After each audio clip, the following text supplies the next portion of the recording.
Unmute. There we go. It was playing before. Got it. Yeah.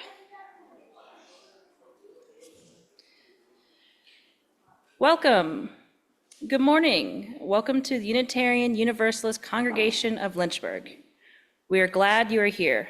Whoever you are, whatever your beliefs, whatever your age, whatever your gender identity, and whomever you love, you are welcome here. As we work together for justice, compassion, and peace, we also acknowledge with humility that our buildings sit on Monacan land. My name is Isabella Billings, and I've grown up in this congregation. If you're with us for the first time on Zoom or in the sanctuary, we're glad you chose to be here this morning to participate in the service for this congregation that we love so much.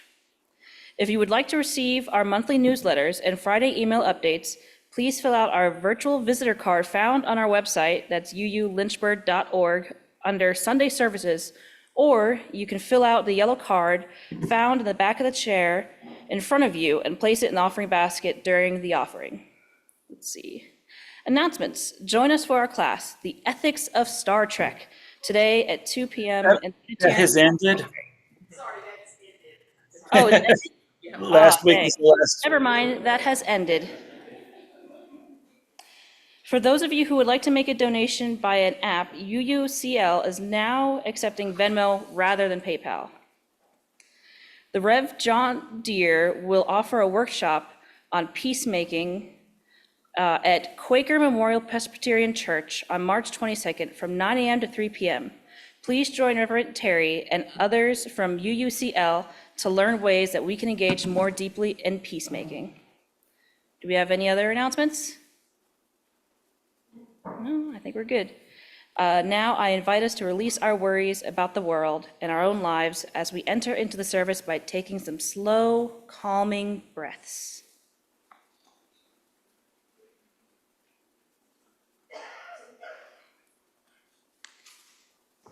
And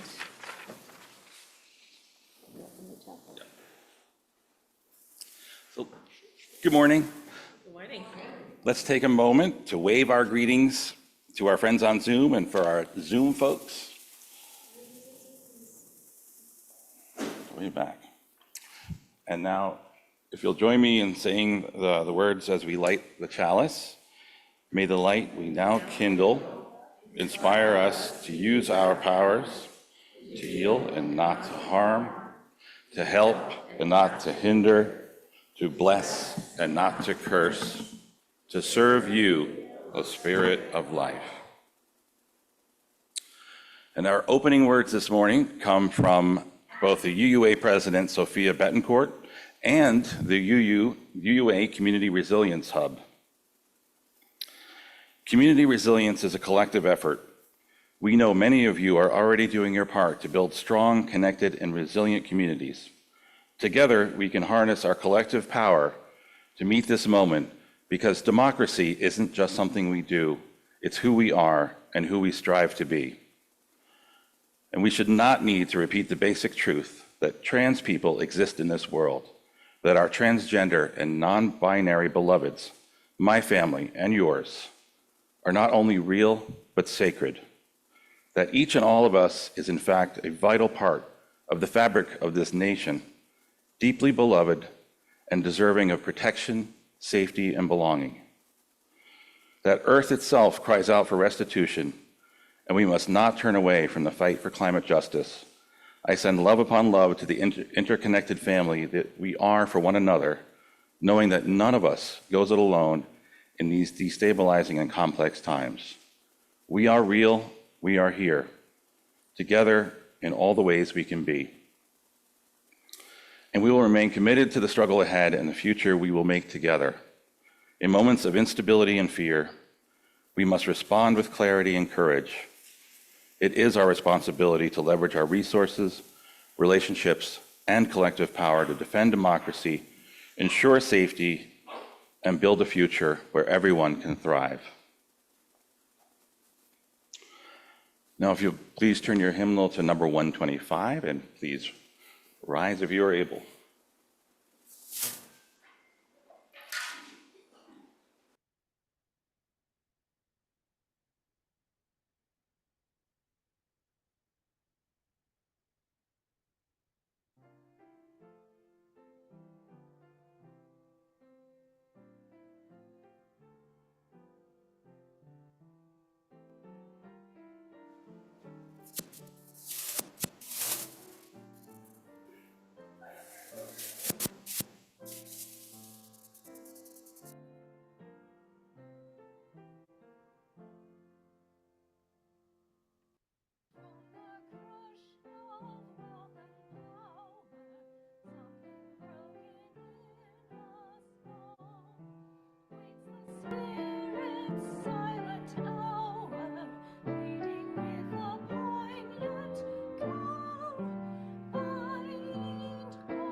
And it still needs to increase the volume, please.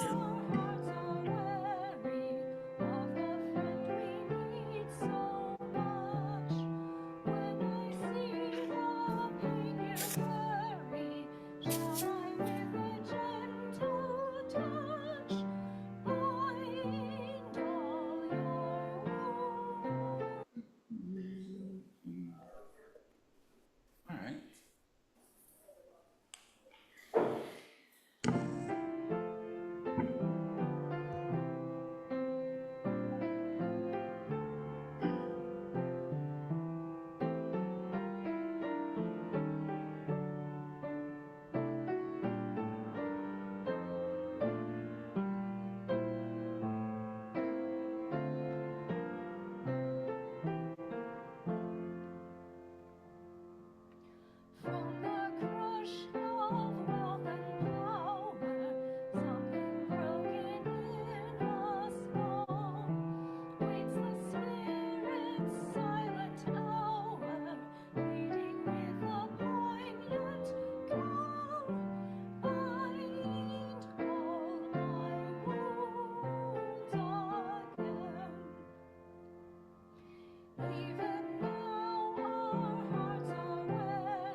each other's anguish, and with love that casts out fear, bind all our wounds again.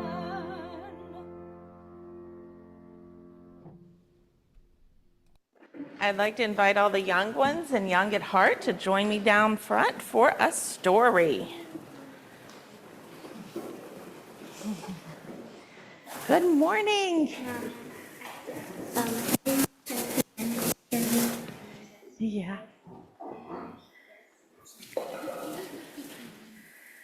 How is everybody today? Yeah, good morning.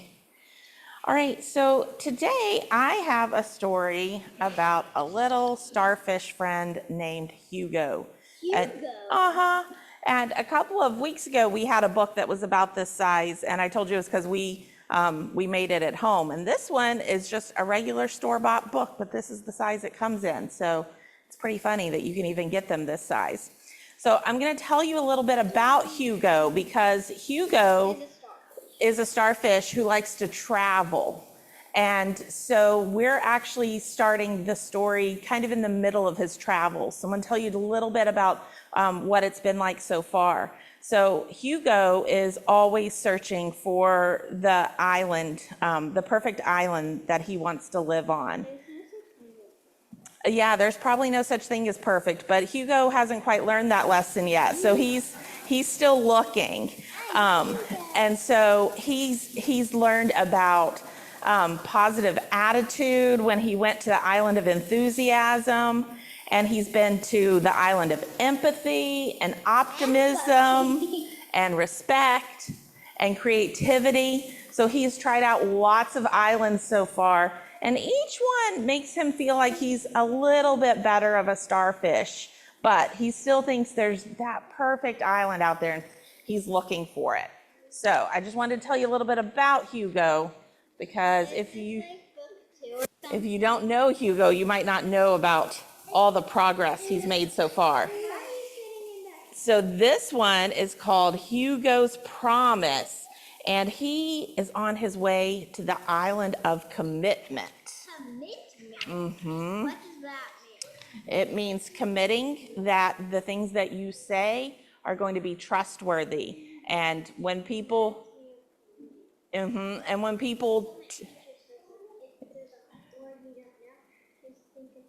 that's right. If there's a word, if you hear a word that you don't know, think of a word that sounds similar to it, and it might give you some idea. That's a very good strategy.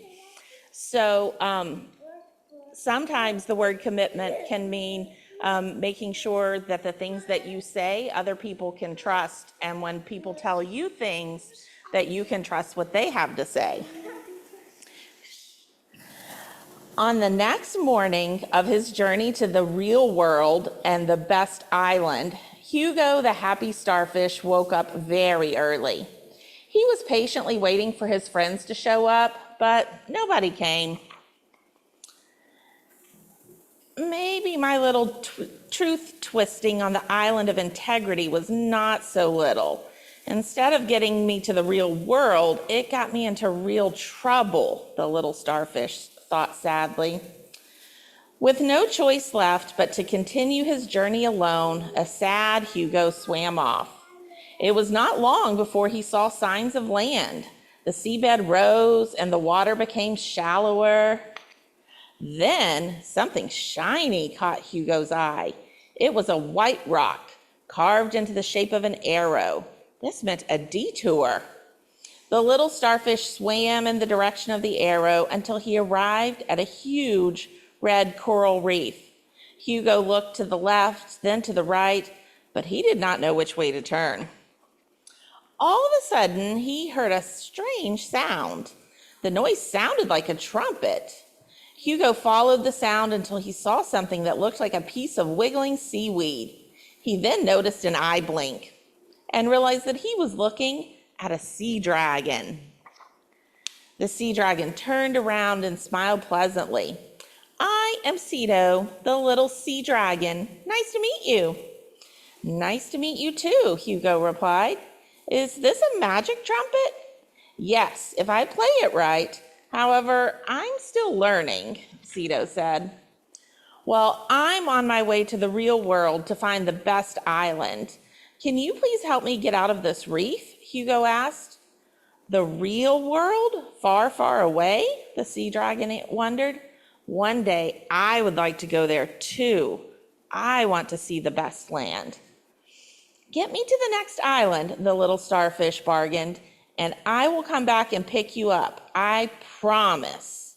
Cito trusted Hugo and described how he could get out of the reef and was happy about the deal he had just made. Hugo swam out of the reef and to the next island. Exhausted, he crawled out of the water and toward a small beach hut on the shore. The little starfish knocked on the door. A friendly snail opened. Hello, sir, Hugo greeted. Can I please stay here for a while? Of course, I always have an open door for nice travelers, the friendly snail answered. The next morning, Hugo thanked the snail for his hospitality and left for his new island. Just before he reached the waterline, the little starfish got stuck. He tried walking backwards. That did not work. He tried walking forwards, but that did not work either. Help! Hugo screamed. Not a moment later, the snail came to Hugo's rescue, speeding toward him in a red fire truck, lights flashing. It's a good thing he had a fire truck, because if we had to wait for Snail to crawl there, I don't know what Hugo would have done, huh? Help me, please, Hugo begged. Well, welcome to the island of commitment, the snail smiled. Commitment means always keeping your promises. It's easy to say something and not mean it. Words are not enough. Action has to follow. You must have made a promise somewhere and forgot about it, the snail guessed. The island of commitment will hold you until you are willing to fulfill your promise. I did not promise anything to anybody, Hugo said, racking his little starfish brain to remember. Just then, he heard a clear and perfect trumpet sound in his mind. That was it. Hugo had forgotten all about his promise to Cito.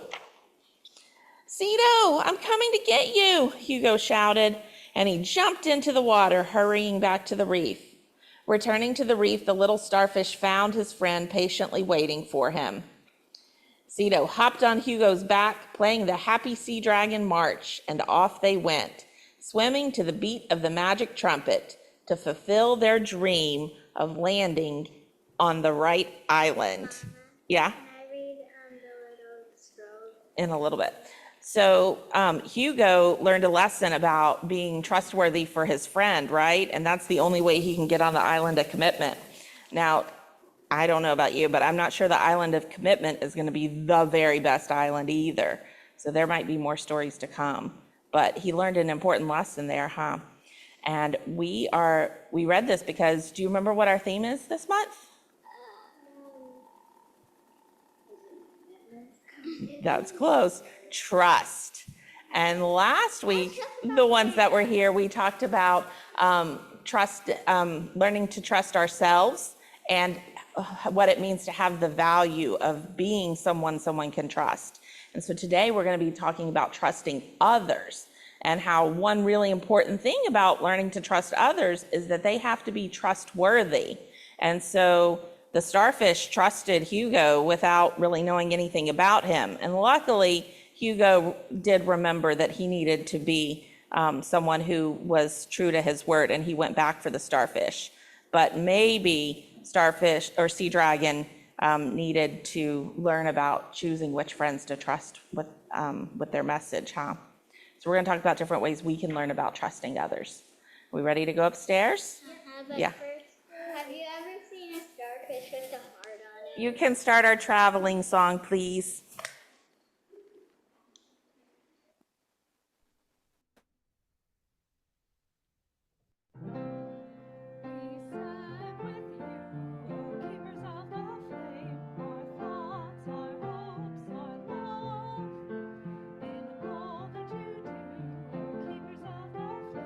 Be strong, have courage, be true. We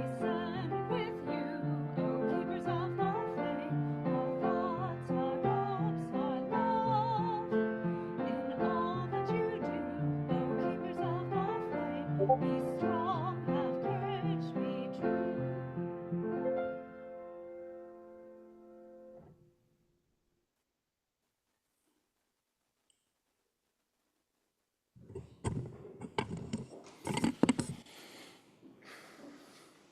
The many ministries of our congregation are supported by the love, talent, and efforts of our volunteers and staff, and the monetary support of our members and friends.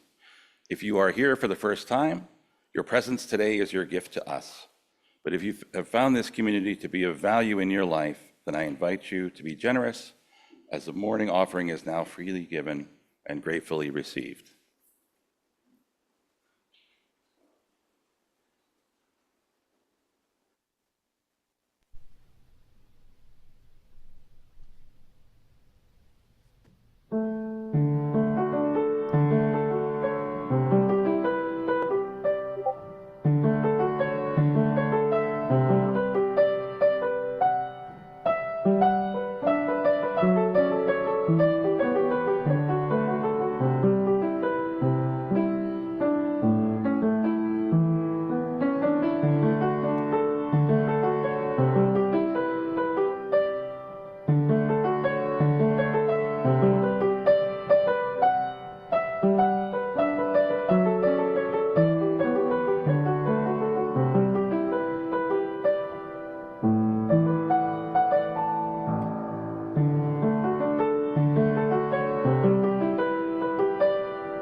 Together we share, and from this we say. From you I receive, to you I give. Together we share, from this we live. From you I receive, to you I give. Together we share, and from this we live.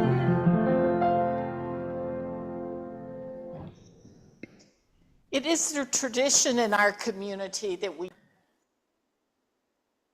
to the highest spirit of all our aspirations, to that which grounds us and uplifts us, to that which transcends us, and to the sense of community which we create.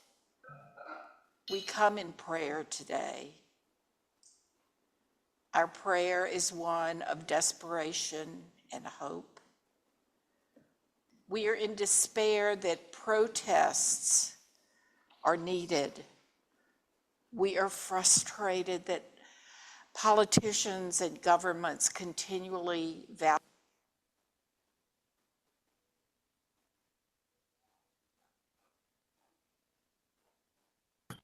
Mic cut out. We are angry that our leaders put themselves first with no regard for whom they go past or through. In the midst of the anger and frustration, though, is hope. Hope that we are here, hope that a loving world is indeed possible, hope in the faith that love can and will triumph over hate.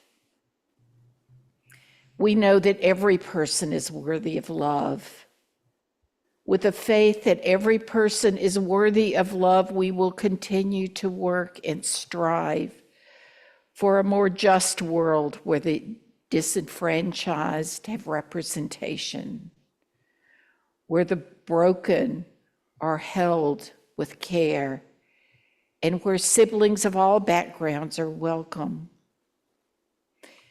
We do not pray for miracle changes in policy and leadership. We don't pray for miracles because we are the miracles. We are the force of the divine in the world. We are the holy wind of change, promoting more love and more justice.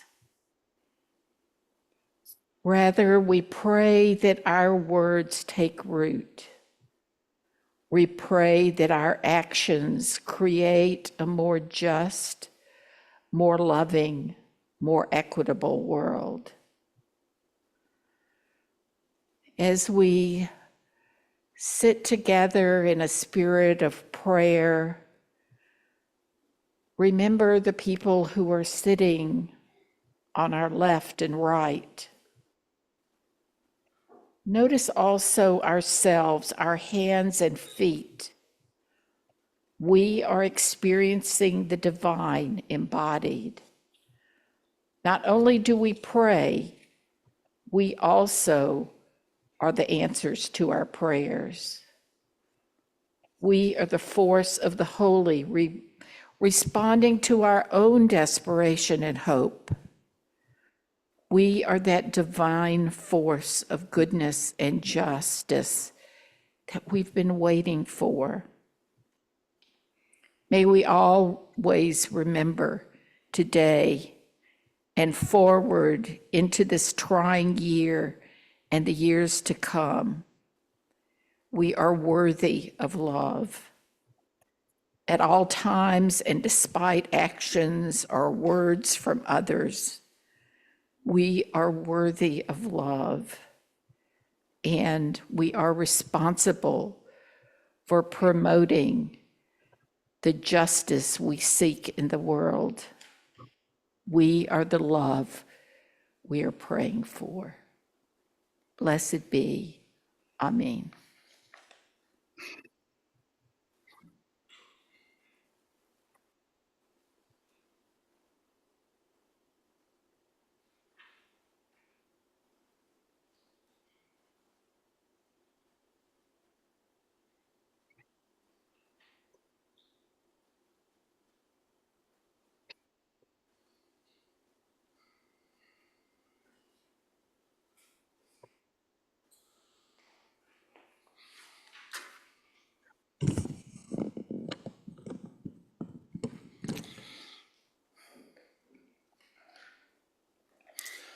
Well, good morning again. When I offered to take on this task, I had every intention of digging deep in my self-described vault of wisdom so that I could deliver to you a boiled down, easy to digest history of human civilization in a matter of 15 minutes. But it was only recently that I realized how ridiculous that would be, because the story of our human family is much more than about who and how resources are managed and controlled. Like many of you, I've spent a lot of time recently, several months now, asking, why do we keep doing this to ourselves? I mean, the big we. The spiral of despair is close by and never more powerful at 3 a.m. Healthy conflict that is both inherent and necessary in a representative democracy has been pushed out of our process. Misinformation rules over facts, and social media has become a curse, especially on our younger, more vulnerable generations, offering entertainment and inclusion while creating cycles of dependence through fear of ostracism, isolation, cruelty, and just plain old deceit. Being on the internet, which, by the way, always wins, can be a cruel and abusive experience. And today, people who have been marginalized and scapegoated are under severe threat. The climate is at the point of no return. The irreversible destabilization of our planet due to rising temperatures has been breached. The continuing suffer of the world's poor and the prospect of major die-offs and mass migrations of people due to severe weather, flooding, famine, war, and death or dearth of resources is difficult to fathom. The lamentable list of anxiety and anguish goes on and is just simply overwhelming, especially at 3 in the morning. So back to that question, why? Well, the answer is both complex and also rather obvious. Recently, I found myself thinking back to an old favorite of mine from my days as an undergraduate student at Ohio University, where I majored in sociology and minored in German.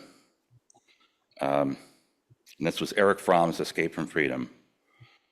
So Erich Fromm was a German American and is described as a social psychologist, psychoanalyst, sociologist, humanistic philosopher, and democratic socialist. He was a German Jew who fled the Nazi regime and settled in the United States. And Escape from Freedom is a critical examination of our human relationship with freedom.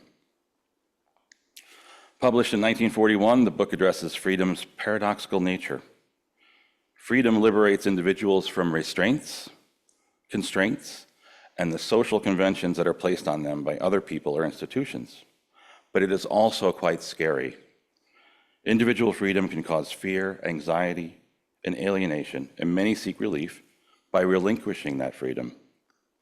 According to Fromm, freedom on its own can be a destructive force unless it is accompanied by a creative element, freedom too, the use of freedom to employ the total integrated personality in positive, loving, and creative acts. In Escape from Freedom, Fromm describes how authoritarianism can be a mechanism of escape, and he places a special emphasis on the psychosocial conditions that enabled the rise of Nazism. Fromm explores the change in Europe from a feudal society when people were born into socioeconomic roles that remained in place for their respective lifetimes with no upward mobility whatsoever, to a capitalistic society where the rise of autonomous individuals able to direct their own futures took place. And he discusses Protestant theology, specifically Calvinism and Lutheranism, as reactions to this change, which were efforts to give people a newer concept of God, maybe an unbribable God, and a dogma to adopt in response to a freer economic existence. But I would like to argue that human beings have struggled with freedom for a much longer time than feudal times. In the book of Genesis, chapter 3, verse 24, the second couple, and I call them the second couple because there was a Lilith that came before Eve. The second couple decided they would choose for themselves what was right for them. God had given them everything they needed to thrive and enjoy life, but in spite of the comfort and coddling, they chose to disobey him and were banished from the Garden of Eden as sinners forevermore. And it seems like we human beings have been trying for a do-over ever since. But I have to ask, if the point of human's existence was to remain in a type of cocoon where everything is provided for, a heaven and earth, then what is the point of our existence? The way I see it, God gave the second couple free will, and they used it to escape from a life of servitude and deference. But the story is conveyed as a lesson in negative consequences, because if one disobeys, exhibits curiosity, and or seeks knowledge, then we forever carry the stink of sin. I don't agree with that, and I have to say thank you to Lilith and to Eve for your insolence, for your bravery, and for showing us the way. Because after all, asking questions is often more important than knowing the answer. So getting back to Erich Fromm, the why we are where we are today is not that difficult to explain. Fromm discusses the phenomenon of what was Nazi Germany at the start of World War II. And then, like now, people were anxious, unnerved by the perceived chaos of the world during the Great Depression, resentful, afraid of losing everything. And enough citizens were willing to actively participate in an authoritarian system, while a majority of citizens were just apathetically obedient. In 2020 and 2021, the people of the world were isolated due to the COVID pandemic. Most submitted to authority, which was backed by epidemiologists and virologists. They wore masks, stayed home, adhered to social distancing guidelines. But for various reasons, it didn't really work. Millions died anyway, and we all experienced it. People were impacted. We lost everyday social contact that we take for granted, but is so deeply enriching. We lost relationships, loved ones, jobs, our sense of self. And authoritarianism is extremely opportunistic. In fact, authoritarianism has always been prevalent in our society. A lot of us want a blueprint for life, and we actively seek to give up our free will and self-determination, while others seek to take that free will and self-determination away from others and subjugate others. And that leads me to talk about our public education system, which is extremely regimented, and our children at very early ages are forced to conform and conditioned to follow orders. Critical thinking in children is rarely, if ever, encouraged, primarily because it conflicts with our education system's teach-to-test approach, and middle school and high school age children are especially vulnerable. All are at risk, and LGBTQ plus youth especially so. So what Fromm wrote in 1940 remains true today. Our thoughts are typically not our own. They are the thoughts of others on social media or traditional media. And Fromm referred to this as pseudo-thinking. We are easily manipulated and obedient, especially when a lot of us, all we can do is to get through the day after working 1 or 2 jobs and trying to take care of children and raise a family. We don't know how to exercise any freedom, really, because we don't practice it, and we are rarely allowed to act creatively. In fact, we simply do not know what freedom is. But this is where I'd like to close the book on escape from freedom and pivot to what you use here in Lynchburg can do, in Lynchburg greater area of Lynchburg can do about the state of our world. So first, we need to take ownership of where the human family is. None of us wanted to stare authoritarianism in the face, but all of us, the society, we have arrived at this place. But let's not be too hard on ourselves and the people around us, because after all, the resources that were and are deployed to sow the seeds of fear, uncertainty, and doubt are always difficult to overcome. And by taking ownership, we cannot sit on the sidelines and say, not my fault, if we truly want to live our values and be a force for justice, peace, love, and compassion in this world. Quite the contrary, this is our time. So where can we participate in building this beloved community? And I know there's a lot of community activism that resides in this community, in this congregation. So I think, in a way, this is maybe more of a pep talk to myself. So I don't want to come across as lecturing anybody. But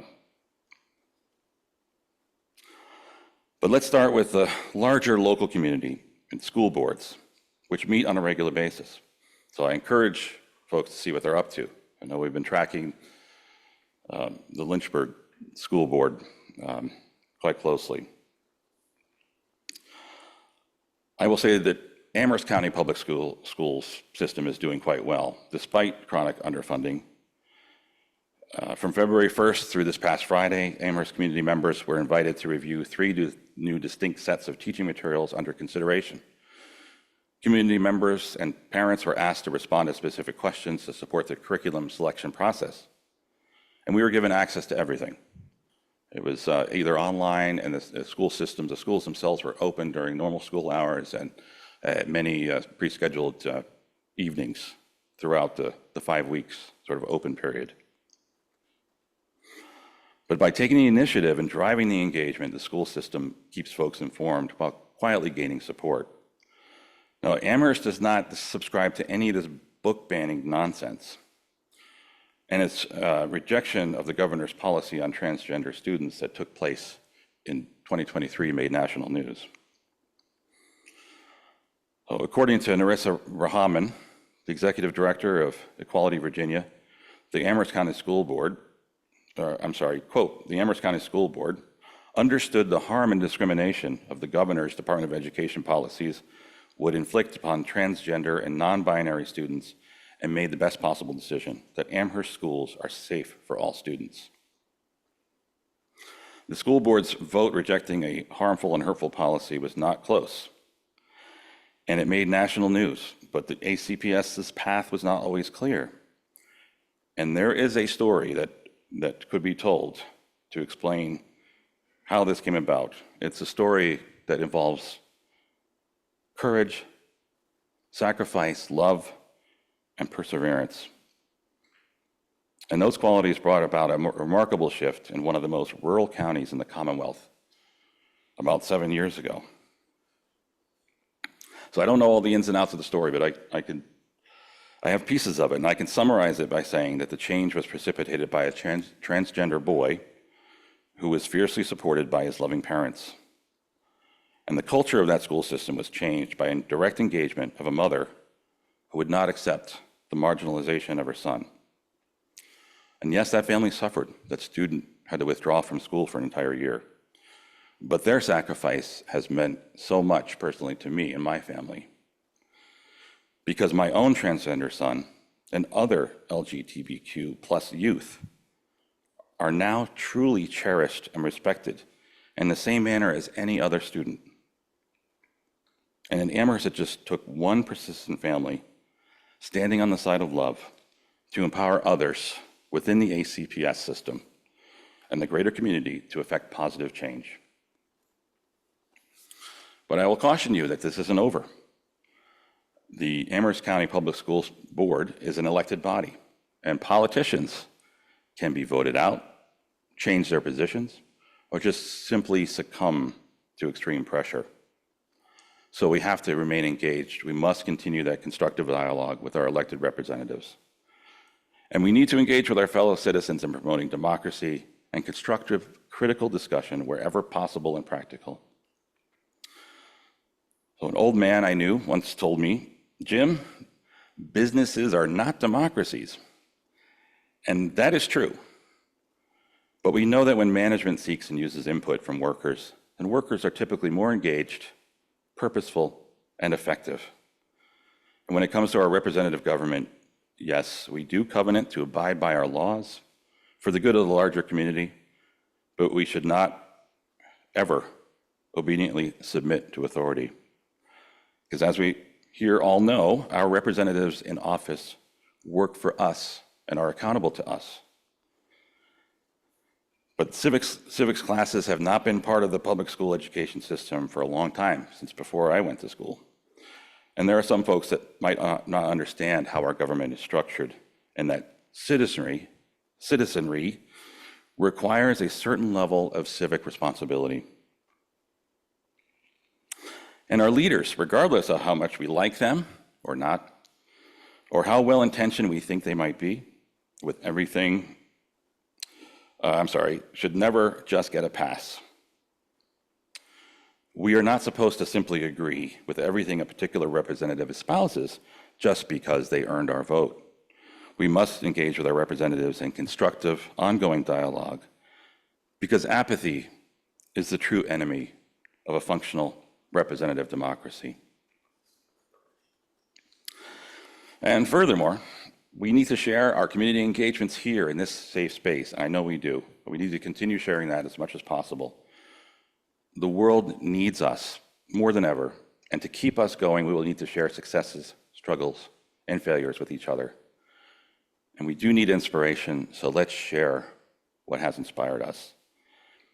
And I wanted to share a story from this congregation that touched me deeply when I heard it. It was Molly and John McLennan, been a member of this church for many years. The late John McLennan was an ACLU lawyer, and he was active during the civil rights era here in this church, in this community.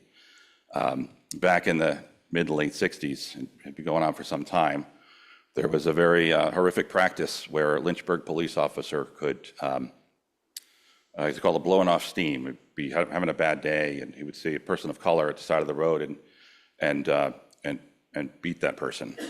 And that went on for a long time. John approached Lynchburg Police Department and basically told them, you can't do that anymore. If you continue to do it, we're going to take legal action. So that abusive and horrific practice stopped. And a couple of months later, John was at a public event. And I'm sorry, I'm butchering the story, I'm sure. He was at a public event, and there was a Lynchburg police officer there who was providing security who kept eyeballing him. And John told me that he felt a little nervous. He was wondering, what's this person going to do? And the Lynchburg police officer approached him, said, "Are you John McLennan?" And John says, "Yes." And the Lynchburg police officer says, "I want to thank you for what you did.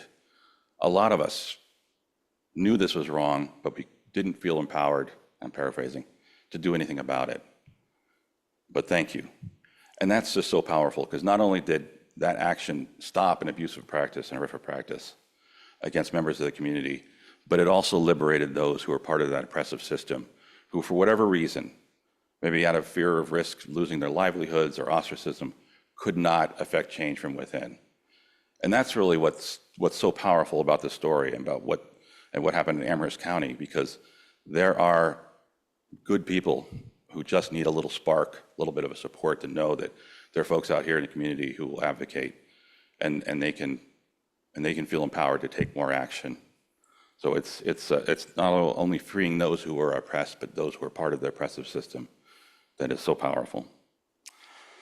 So in closing, I'd say we must be vocal in calling out oppression and be forceful in our support for those who are marginalized or at risk.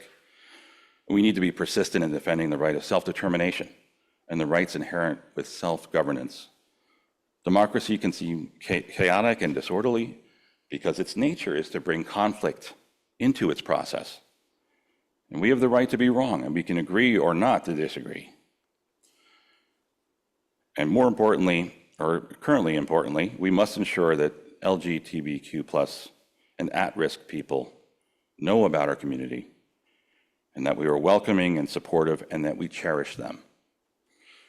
We really don't know what the next few years will bring, but we can all agree that an increased UU presence here in the greater Lynchburg area is necessary, and that we will not stop our intentional work in building this activist, beloved community. So blessed be, make it so, and thank you.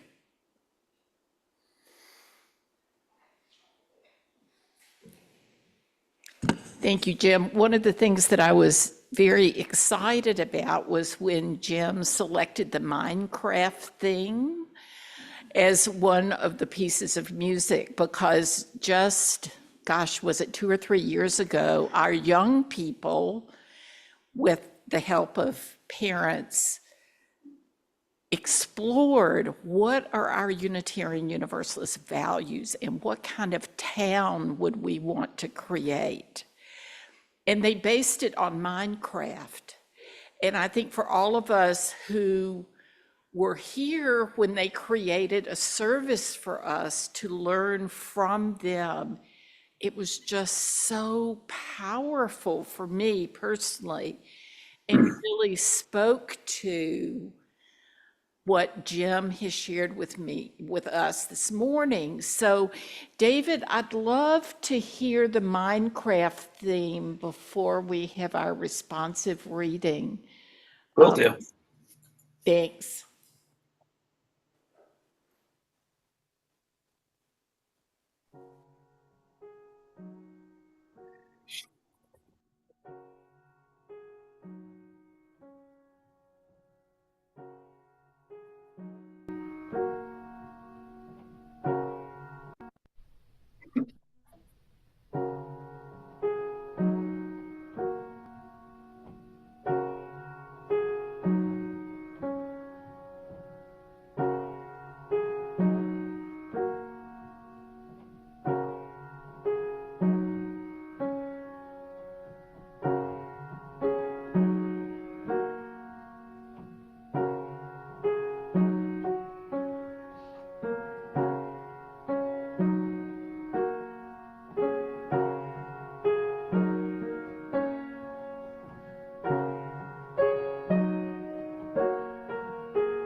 This morning, we have a responsive reading, and I apologize that we don't have the words to put up there. So if you're on Zoom this morning, just listen to the, oh, yay, it is here.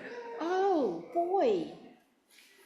So here are these wonderful words. So the underlined, we will all share together, and I'll say the ones that are not underlined.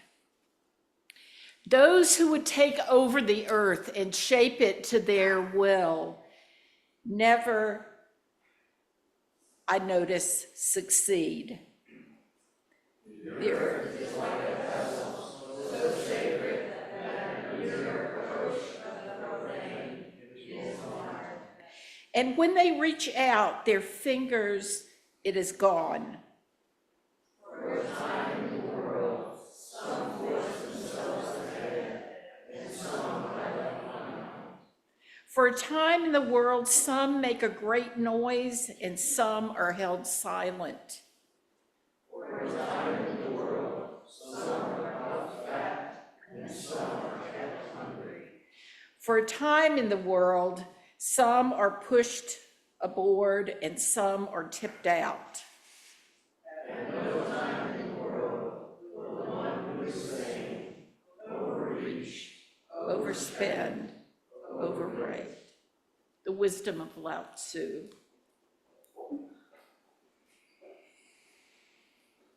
Let's just take a moment to bring into our hearts and minds all that's been shared here this morning.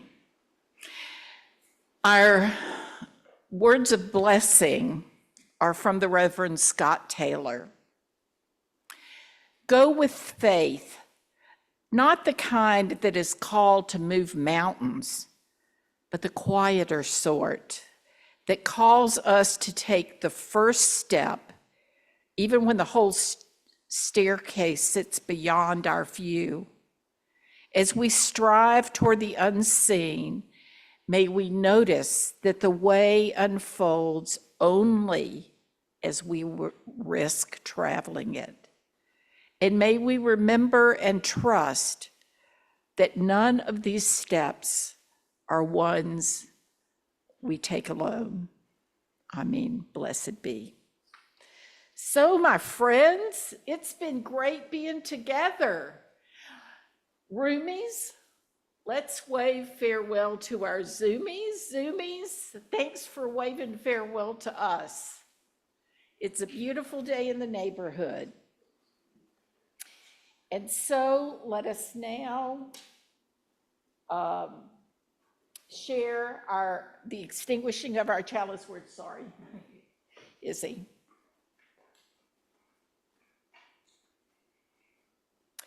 We extinguish this flame, but not the light of truth, the warmth of community, or the fire of commitment.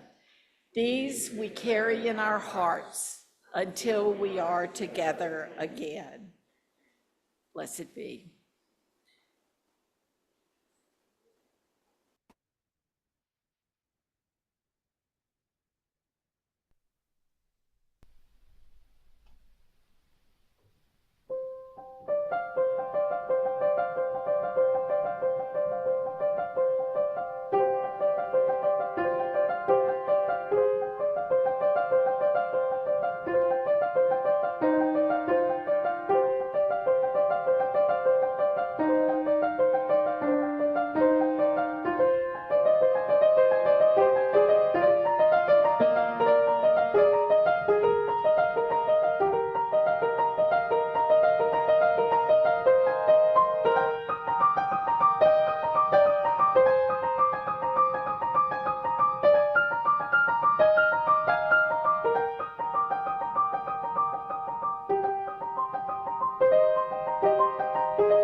Peace if you're Zooming. Stay online for social time on Zoom. And there are goodies for social time in Drysdale. Blessed be.